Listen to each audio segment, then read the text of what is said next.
Bonsoir à toutes et à tous et bienvenue à cette édition, le sommaire. Au terme de leur premier congrès ordinaire, les démocrates ont désigné Boni Yayi pour présider le parti. Suivez dans cette édition l'analyse du philosophe et analyste politique Père Éric Aguenounou. Le transport mixte est strictement interdit au Bénin et entre les États membres de la CEDEAO. Le sujet a été abordé le 16 octobre dernier entre les acteurs du secteur et l'ANAT. Au Mali, le dernier convoi de la MINUSMA a quitté Tessali dans l'après-midi du samedi 21 octobre. Plus de précisions dans cette édition. L'École supérieure d'administration, d'économie, de journalisme et des métiers de l'audiovisuel ESAE offre de nouveaux challenges pour l'année universitaire 2023-2024. Étudiantes et étudiants, parents d'élèves nouveaux bacheliers, ESAE, c'est la garantie d'une formation de qualité à des conditions très avantageuses. À Gbedjromede, à Kpakpa, à Boumekalavi et Parakou, inscrivez-vous en administration générale, administration du travail et de la sécurité sociale, trésor et finances publiques, impôts, diplomatie et relations internationales, journalisme et métiers de l'audiovisuel, gestion des marchés publics, planification et développement local, sciences économiques, sciences juridiques et toutes les filières des sciences de gestion. ESAE vous offre des bourses, demi-bourses et de réductions pour les premières inscriptions dans toutes ces filières. Waouh! En licence 1, 2 et 3 et en master, bénéficiez jusqu'à 50% de réduction sur tous nos sites. N'est-ce pas génial? Infoline. ESAE Gbedjromede, 3e rue à droite en quittant le carrefour Le Jador pour la BIBE Jéricho ou au plus 229 90 93 65 21 98 98 14 00 à Kpakpa au plus 229 52 88 33 33 à Boumekalavi au plus 229 52 88 44 44 Parakou au plus 229 52 46 12 12. ESAE, l'excellence à un nom.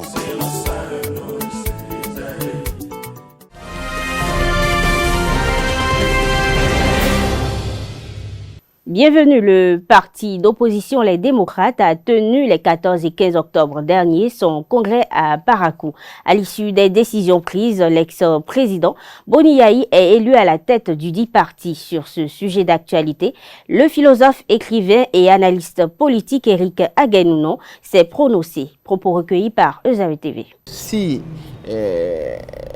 les membres du Parti démocrate et puis leurs partisans, leurs sympathisants et membres ont plébiscité le président Yayi Boni, c'est pour qu'il soit un signe d'unité.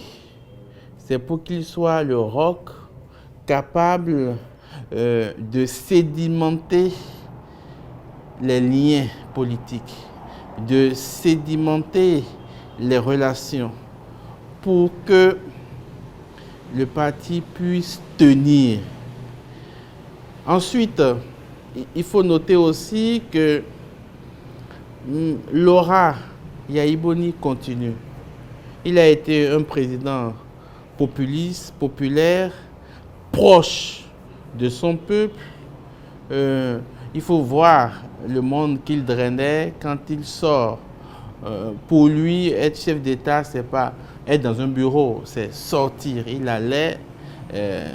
Monsieur, même si cela nécessite des frais, même si cela nécessite un budget, il sortait en hélico, il sortait avec une forte délégation chaque fois, mais cela avait un impact sur les populations. Il devait aller inaugurer des choses, il devait être proche de ceux qui souffrent, être proche de ceux qui sont marginalisés. C'est l'homme ça. Maintenant, cet homme, au-delà du pouvoir, parce qu'il faut penser à l'après-pouvoir, lui, il est dans l'après-pouvoir, mais il demeure quand même connu dans l'opinion et il a de l'électorat. Donc, c'est cette aura qu'il a et cette capacité de mobiliser.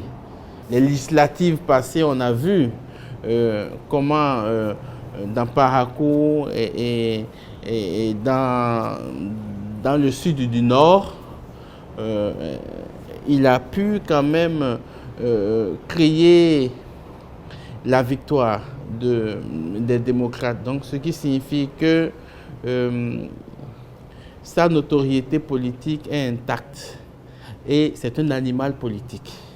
Et donc, c'est à juste titre que, bon, il a été plébiscité pour que le label Yahi Boni, que ce label-là fasse gagner le parti politique. Il faut partir d'un fait. Le navire FCBE a pris de l'eau, il y a eu infiltration, il y a eu des fissures et dislocation. Donc aujourd'hui, le premier défi pour moi, ce n'est pas d'abord 2026 pour eux, mais c'est le défi de la sédimentation. Qu'il soit réellement solide et qu'il soit à l'abri ou qu'il soit armé, fortifié. Il faut que ça soit un bastion contre les représailles, contre les attaques. Ça, c'est la première chose. Maintenant, pour 2026, je crois que Yahi Boni ne peut plus être candidat. Notre constitution a dit pas plus de 2 mandats. Mais certainement, il va peser dans le choix du candidat de ce parti. Et puis, j'espère que les autres aussi auront voix au chapitre.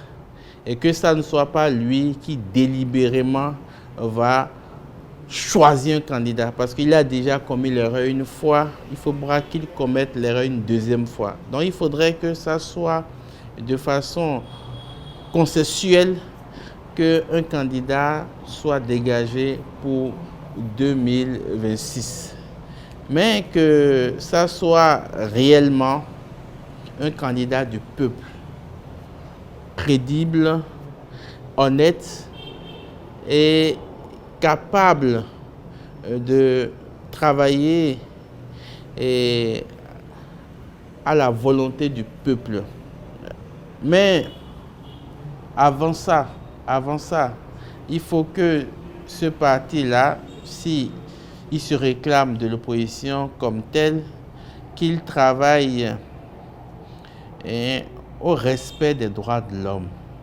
Au respect des droits de l'homme.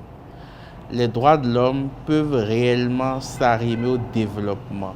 Le préfet du Mono, Bienvenu Milorien, a entamé depuis quelques jours une tournée statutaire dans son département. Ce périple a démarré par Comé. L'objectif visait de s'assurer du fonctionnement normal de l'administration communale. Plus de précisions à travers ce reportage signé ORTB. Plus d'1 an après l'implémentation de la réforme structurelle sur le secteur de la décentralisation initiée par le gouvernement Talon, les résultats sont encourageants au dire de l'autorité communale. C'est le lieu de souligner, Monsieur le Préfet, le fonctionnement régulier des organes politiques de la commune conformément aux dispositions de la loi 2021-14 du 20 décembre 2021 portant code de l'administration territoriale en République du Bénin. Aussi, pour une meilleure maîtrise des enjeux du territoire communal, je tiens des séances de travail avec mes adjoints et les chefs d'arrondissement tous les 2 mois. Enfin, l'administration communale fonctionne également, notamment sous la coordination du secrétaire exécutif qui en rend compte mensuellement au conseil de supervision. À la date d'aujourd'hui, les signaux sont ouverts à Comé. Des échanges du préfet du Mono avec l'administration communale et les représentants des différentes couches de la société à Comé, des constats se dégagent. Sur la même période, comparativement à l'année 2023, il y a un gap de mobilisation de près de 170 millions et que cette mairie a pu mobiliser. Il s'agit de faire le point de la mise en œuvre des décisions du Conseil des ministres relativement à l'assainissement, des opérations de lotissement, de remembrement. Il convient de retenir ici que les choses n'ont pas évolué outre mesure du fait que les prestataires de cette commune, malheureusement, font partie des prestataires qui ont été sanctionnés à l'échelle nationale. Nous partons d'ici donc avec cette recommandation de faire une fiche au ministre pour aider à solutionner cette situation. 3 communications essentielles ont meublé cette rencontre, à savoir les rôles et responsabilités des différents acteurs du système éducatif de Komé, la question de l'eau potable pour tous en 2024 qui a été discutée avec l'opérateur retenu, sans oublier la loi portant promotion et protection des handicapés. Les filles de la commune de Pobé ont célébré la journée internationale de la jeune fille il y a quelques jours. Initiée par Plan International Bénin, l'édition 2023 a été une occasion pour rappeler aux filles qu'elles ont des droits qui doivent être pris en compte. Retour sur cette célébration suivie par l'ORTB. Opération réussie pour l'ONG Helvetas Bénin dans la Liborie. Cette organisation non gouvernementale est parvenue à toucher sa cible, les écoliers de Gbassa et Siouan Boumoussou dans les communes de Banikwara et Segbana ont tout pour avoir désormais des mains propres. Cette journée, c'est des chants, des poésies, des jeux, toutes choses en fait pour sensibiliser et les enfants et les enseignants et les parents d'élèves qui sont là à montrer toute l'importance du lavage des mains à l'eau et au savon. C'est les enfants qui sont beaucoup plus victimes des maladies diarrhéiques et voilà pourquoi nous intervenons aujourd'hui au niveau des écoles pour pouvoir faire de la sensibilisation autour de cette journée. Helvetas Bénin a fait de nombreuses réalisations dans ses écoles d'intervention en matière d'eau potable, d'hygiène et d'assainissement. Helvetas a aidé à ériger un poste d'eau autonome, ce qui fait qu'aujourd'hui ils ont de l'eau potable à proximité et à disposition. On a fait la réhabilitation des latrines et en matière d'hygiène, nous avons aussi appuyé l'école à avoir des dispositifs de lavage de mains. Il faut reconnaître que c'est une ONG qui s'investit sérieusement dans le département de la Liborie, tant en milieu sanitaire que dans les écoles, parce que et les écoles et la communauté devaient savoir l'importance du lavage des mains. Grâce à Helvetas Bénin, des mains propres sont désormais à la portée des écoliers des villages de Gbassa et Siouan Boumoussou dans le département de la Liborie. À l'instar de la communauté internationale, le Bénin a célébré la journée mondiale du lavage des mains à l'eau et au savon le 15 octobre dernier. En prélude à cette célébration, l'ONG Helvetas Bénin a sillonné certaines écoles de Banikwara et Segbana en vue de sensibiliser les écoliers et responsables d'établissements sur les avantages du lavage des mains. Reportage signé ORTB.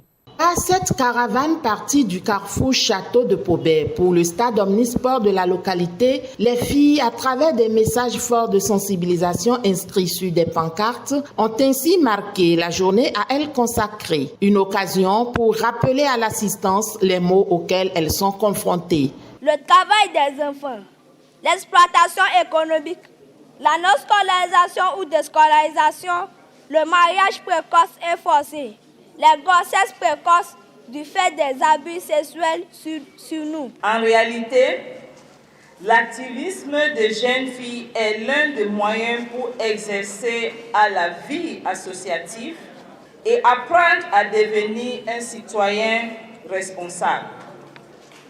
Mais l'activisme est aussi l'expression de l'exaspération des filles en face de la violation de leurs droits. Selon les données du système intégré, des données relatives à la famille, la femme et l'enfant, sur la période de janvier à octobre 2023, plus de 2000 cas de violence ont été enregistrés, dont 74% sur des filles, avec les communes de Pobé et Kétou en tête. Monsieur le préfet du département du Plateau, nous avons eu connaissance et vous remercions de ce que votre autorité a pris des arrêtés spécifiques ces derniers temps en faveur de la protection des enfants.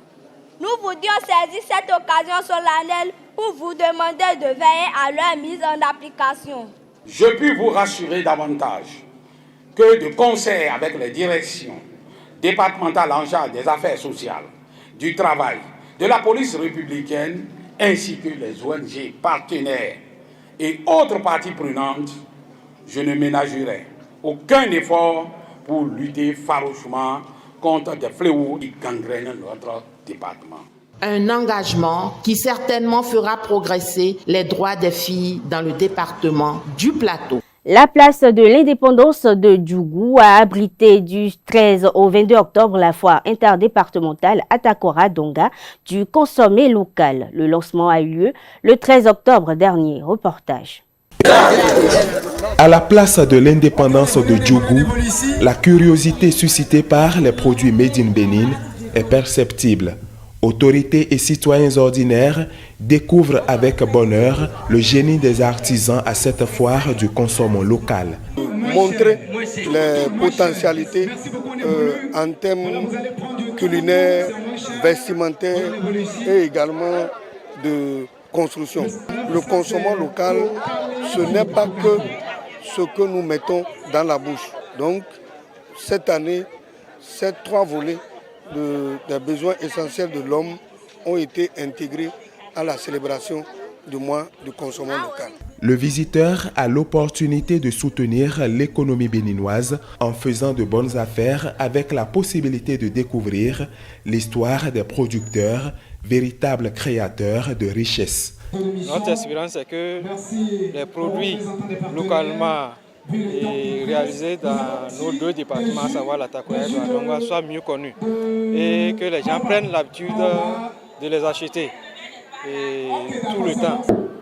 En soutenant nos valeureux artisans et producteurs et en choisissant des produits locaux, nous renforçons nos économies régionales, nous réduisons notre empreinte carbone et nous contribuons à la création d'emplois dans nos communautés respectives.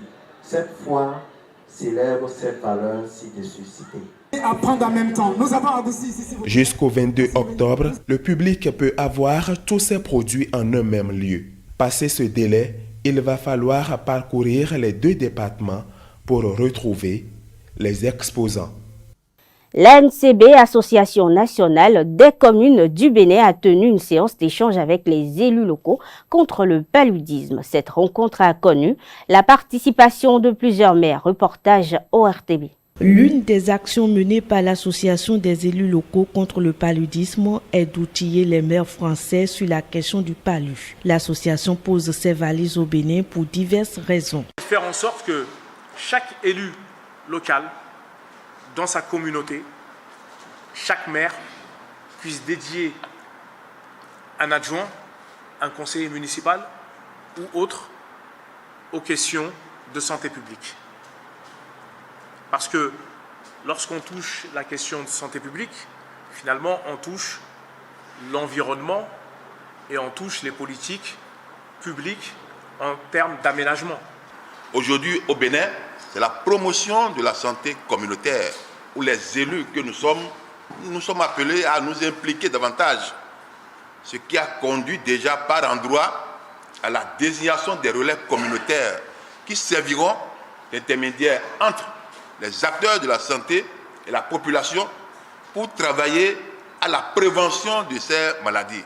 Le nombre de décès dus au paludisme a chuté de 8% ces dernières années au Bénin, de même que le nombre de cas. Alors que l'État central intensifie ses actions, les élus locaux du Bénin de leur côté s'engagent.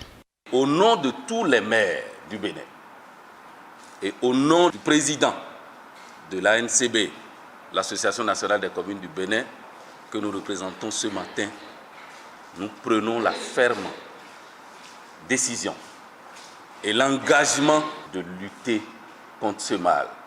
Zéro palu, je m'engage. Le message est clair. S'unir pour aller contre cette maladie qui concerne tout le monde. L'ANAT, Agence nationale des transports terrestres, a tenu à Cotonou le 16 octobre dernier une séance d'échange avec les responsables des fêtières de transport de personnes et de marchandises en République du Bénin. La problématique du transport mixte était au cœur des échanges, un mode de transport formellement interdit au Bénin et entre les États membres de la CEDEAO qui continue de se développer sur nos axes routiers. Face à cette décision, les responsables du syndicat de transport et chauffeurs de Cotonou plaide pour une réorganisation du secteur des transports. Propos recueillis par ETélé. le chargement simultané des passagers et des marchandises, la pratique est courante sur les parcs et sites d'embarquement de passagers. Les chauffeurs ont bel et bien conscience des risques qu'ils courent en s'adonnant au transport mixte. À en croire leurs propos, ce sont les réalités du terrain qui les y obligent. Ils estiment qu'avant d'entamer une répression contre le transport mixte et autres, le gouvernement doit réorganiser le secteur des transports. Auparavant, l'essence était à 300 francs, 275 francs, ce qui nous permettait de faire un peu de bénéfice. Aujourd'hui, par manque d'emploi, des gens utilisent les véhicules personnels pour faire le taxi. Avant d'entamer une répression contre le transport mixte, le gouvernement doit travailler à éliminer les brebis galeuses de notre rang.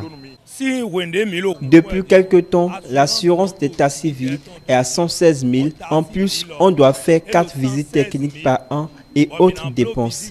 C'est grâce au transport des marchandises qu'on arrive à vivre.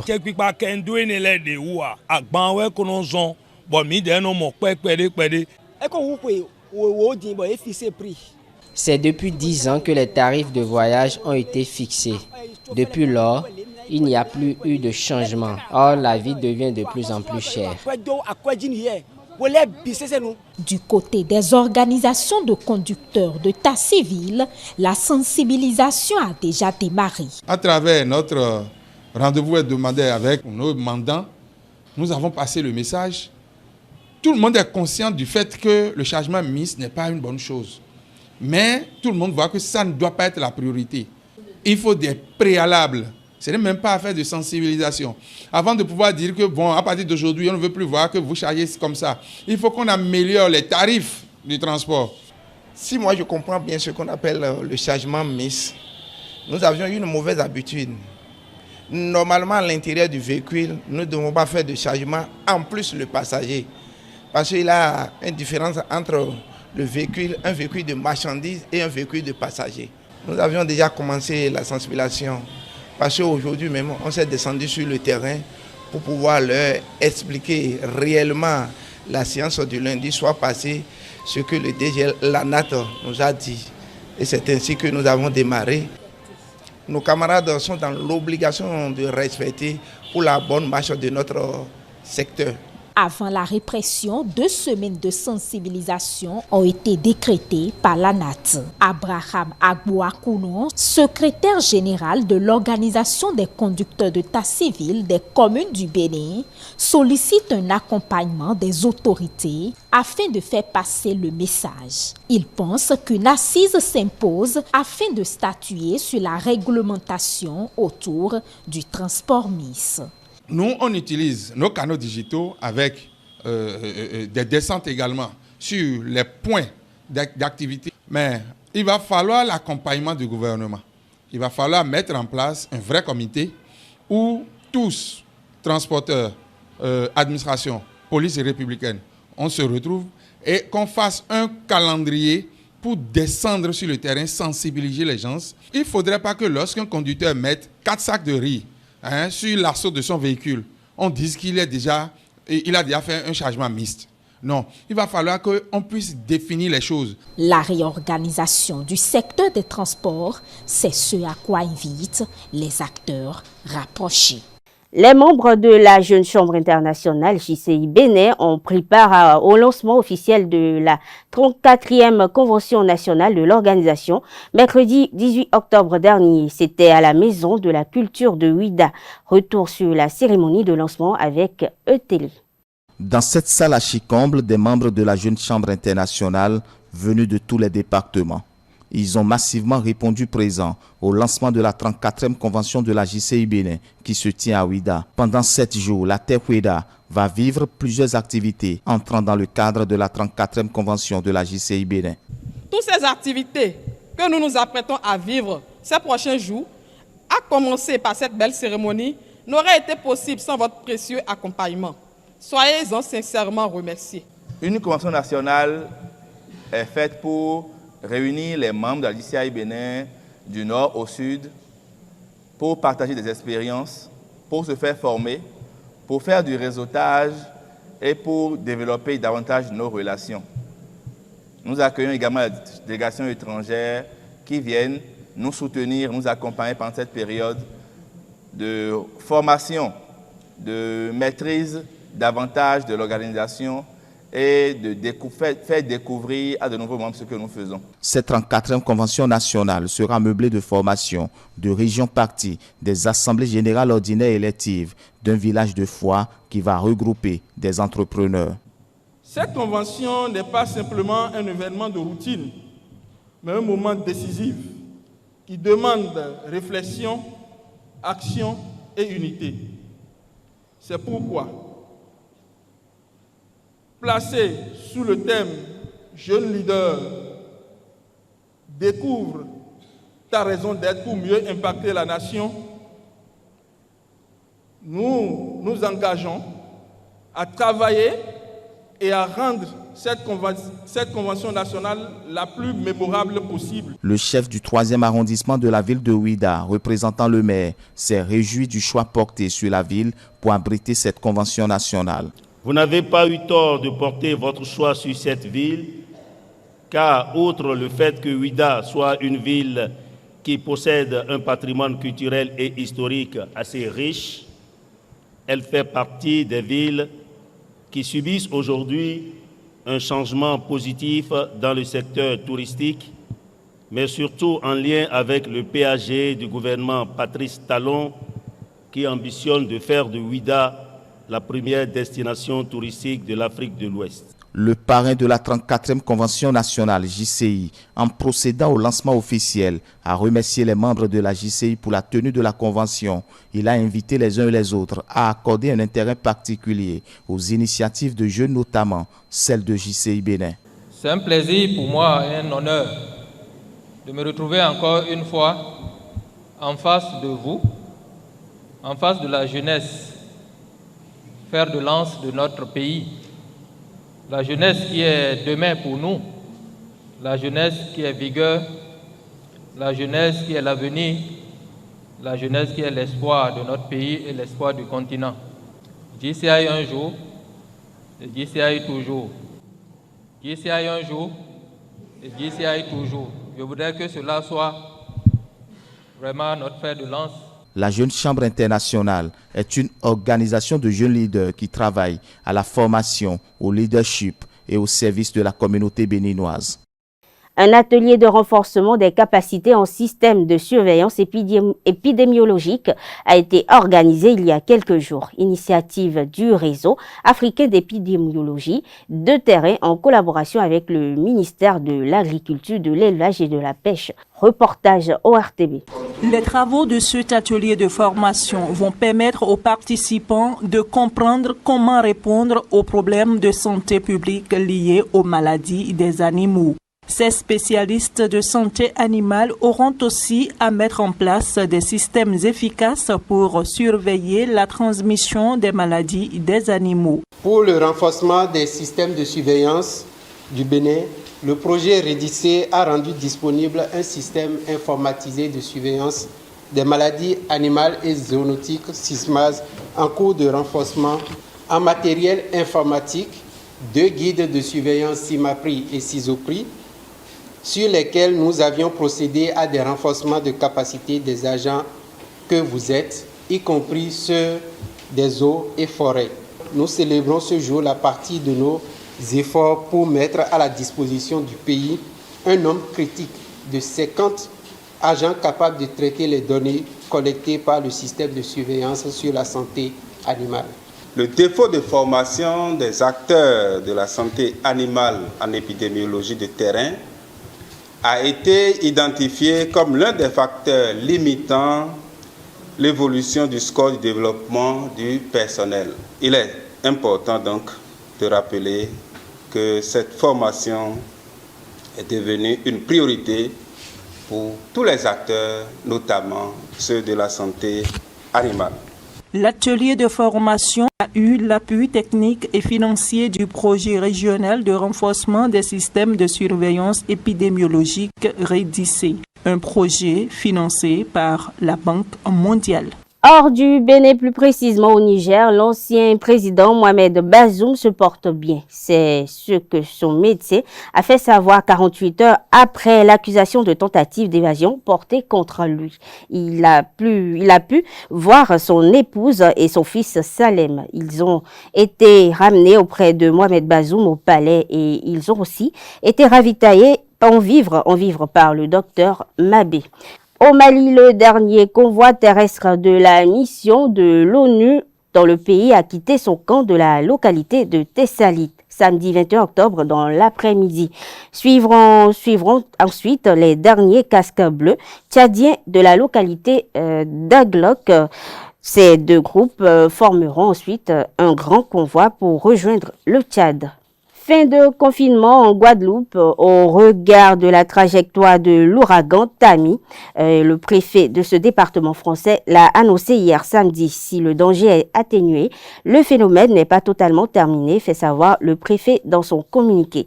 Xavier Lefort, préfet de la région, a donc décidé de placer l'archipel en vigilance de niveau orange pour les fortes pluies et orages, ainsi que pour les vagues submersions et en vigilance de niveau jaune pour les vents violents.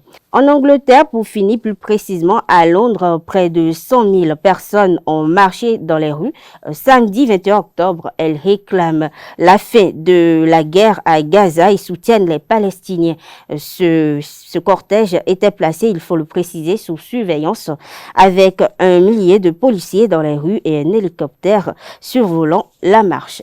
Sport dans cette édition, 25 joueuses béninoises sont convoquées pour défendre les couleurs du Bénin au deuxième tour des éliminatoires de football féminin Jeux olympiques de 2024. La sélectionneur Immaculée Agbakou de l'équipe nationale olympique dames du Bénin a dévoilé la liste des retenues. C'était à la faveur d'une conférence de presse tenue le 18 octobre au stade de l'Amitié Générale Mathieu Kérékou. Mesdames, Messieurs, ainsi prend fin cette édition. Merci de l'avoir suivi. Bonne soirée à toutes et à tous et à très bientôt.